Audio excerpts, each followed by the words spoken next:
హింస పాపం, మత్తు ధూమపానం శాపం అని చెప్పారు. కానీ నేటి పరిస్థితి ఏమిటి? ఆధునిక ప్రపంచం మత్తులో పడి మన మూలాలను, మన అపురూపమైన గోర్బోలీని, వేషధారణను వదిలేస్తున్నాం.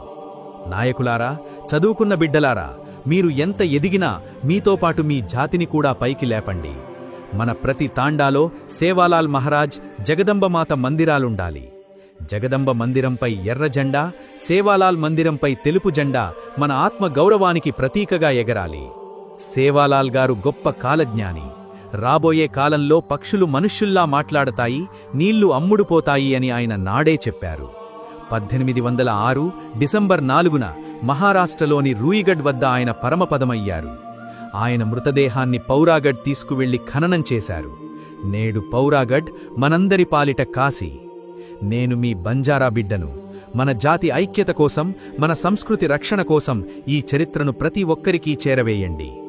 దేశవ్యాప్తంగా మనం ఎక్కడ ఉన్నా సరే మన భాష, మన సంస్కృతి, మన సేవాలాల్ బాపు చూపిన బాట మనల్ని ఒక్కటిగా ఉంచుతాయి.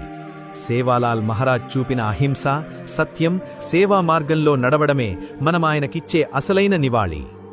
జై సేవాలాల్, జై జగదంబ. ఈ వీడియోను మన ప్రతి తాండాకు చేరేలా షేర్ చెయ్యండి.